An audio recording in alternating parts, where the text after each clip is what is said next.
Ce podcast est destiné uniquement aux investisseurs et distributeurs professionnels. Bonjour à tous. Cette semaine, nous allons parler de climat. En effet, l'Organisation météorologique mondiale, une institution des Nations Unies, vient tout juste de publier son rapport sur l'état du climat mondial 2020. Et disons-le d'emblée, les conclusions de ce rapport ne sont pas rassurantes. Alors, parmi ces éléments, on trouve le fait que 2020 a été l'une des 3 années les plus chaudes jamais observées, malgré le refroidissement dû au phénomène La Niña. Les 6 années écoulées depuis 2015 ont été les plus chaudes jamais enregistrées. La décennie 2011-2020 a été la plus chaude jamais constatée. Et la température moyenne à la surface du globe a dépassé de 1,2 degrés Celsius, celle de l'époque pré-industrielle, c'est-à-dire la période qui va de 1850 à 1900.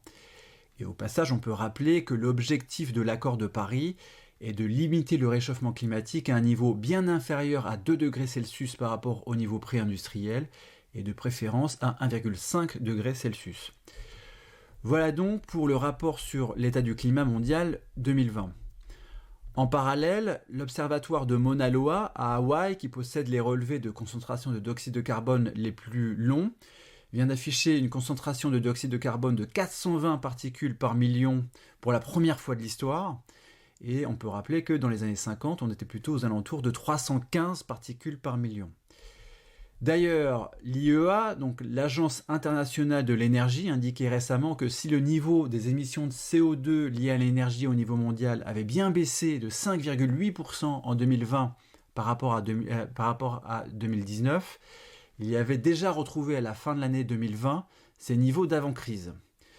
Et en matière de projection à court terme, l'IEA vient d'indiquer dans son rapport global sur l'énergie 2021 que la demande pour les produits fossiles allait à nouveau augmenter significativement en 2021, et donc il y aurait une augmentation des émissions de CO2 liées à l'énergie en 2021.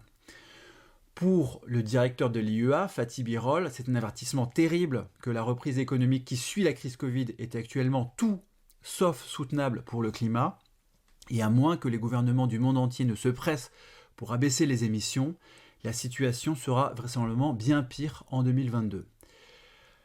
Et on le sent bien, les gouvernements commencent à prendre conscience de l'urgence climatique. L'un des signaux à la fois inquiétants et encourageants est que la Chine et les États-Unis, dont les relations sont très dégradées, se sont engagés à travailler ensemble sur le sujet et ont même publié un communiqué commun sur le sujet. Alors c'est inquiétant car ça envoie le signal que la situation climatique est vraiment dégradée, et c'est encourageant car on constate que c'est un thème qui pourrait transcender les différends entre les États-Unis et la Chine par exemple. L'administration Biden devrait d'ailleurs annoncer dans les prochains jours ses objectifs en termes de neutralité carbone. Ailleurs dans le monde, les engagements se font encore un peu plus forts. Sur les derniers jours, le Royaume-Uni a indiqué qu'il avait pour objectif d'abaisser ses émissions de CO2 de 78% d'ici 2035 par rapport au niveau de 1990, alors que ce pays ambitionnait jusque-là de les abaisser de 68% d'ici 2030. En Europe, le Parlement européen et le Conseil européen viennent de se mettre d'accord le 21 avril pour une réduction d'au moins 55% des émissions de CO2 par rapport au niveau de 1990 d'ici 2030. Alors ces engagements sont forts, et très clairement, les politiques qui seront mises en œuvre pour les tenir devraient constituer l'un des éléments structurants de l'économie de demain. Merci et à la semaine prochaine.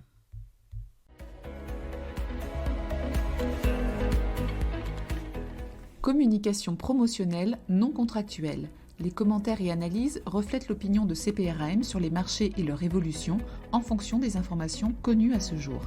Du fait de leur simplification, les informations données dans ce podcast sont inévitablement partielles ou incomplètes.